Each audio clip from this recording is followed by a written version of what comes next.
We're originally from England and we moved to this country in 1991. The boys have been educated in the American school system, which actually worked much better for them. Rich definitely had some anxiety around school, and by the age of about 10, it was obvious that he was struggling. When he was 26, he experienced a severe psychotic break. I was in a good environment. I've always described to Rich or anybody I work with it like they're driving the bus. He's driving the bus, we're on the bus to support. Rich is going to make his own decisions, and he's made his own decisions to move forward. I've always been the most successful in clean. I got 4 years clean off pot and like 2.5 years, 3 years off stimulant. I think since then, that's been your real journey, and his real struggle is actually coming back from that.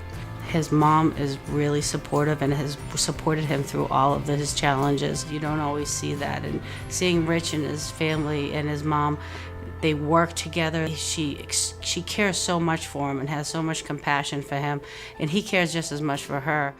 She's a loving, caring, always been there for me since I was 10, having mental health problems, waiting in the ER, visiting me almost every other day, and being a mother at the same time. Towards the end of his teenage years, Rich actually spent almost a year in a group home setting, which proved very difficult for him, and it was difficult for me. I actually said to the Department of Mental Health, thank you, but I think the best plan is for Rich to come live at home with me with support, which is now Vinfen. Rich, he's wanted to meet more people. He wants to get out of the house more. Rich wants to work volunteering. I was taking out my dog, taking them for a walk, going to parks and taking them, a plain simple life. I have an understanding that some people don't have, and we've been able to work really well together as a whole dynamic. Jodi's a very, very, very good mental health worker. She can be down to earth and like be a regular person, but also be a mental health worker. It's almost like, it's not, but it's like having a friend, but not. I am myself in recovery from a mental health condition, so it's kind of that friend but not a friend that he talks about. I think one of the things I'm proud of Rich, he's overcome a lot in his life. Huge amounts of things that most people haven't ever had to experience.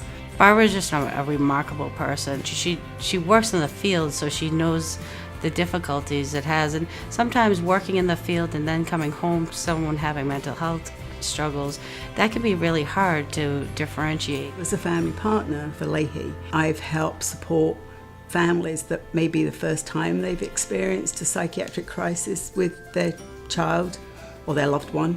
I find that the parent is the last person that is asked if they're doing okay during a crisis or any time, because I think we're often focused in on our loved one or our child. So, and even somebody just checking in on you as a parent is like huge. She lights a fire wherever she goes. You know, she always wants to know, she wants to help, bridging gaps between mental health and the communities, because stigma is a huge thing that can keep families down, and she's barreling right through that.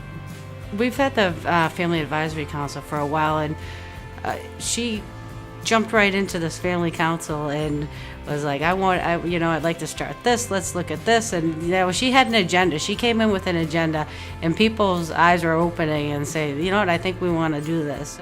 That's sort of what usually happens to me. I have an idea and then share it, and then I find myself involved in it. I know what I'm looking for. I can't remember one time Rich was having a difficult time that day, but seeing how Barbara could be very caring with him and loving as a mother, but also say, Rich, I think you need some help. And she had the compassion, but she also had the wherewithal to say, this is, do you think this is what we need to do? She talked to Rich, and it was Rich's decision. It was nobody else's. And that was just a beautiful thing. He's my son, and if I'm there and he's more stable, I'm proud of Rich. I think he's always been a very kind and loving person. He always thinks about other people.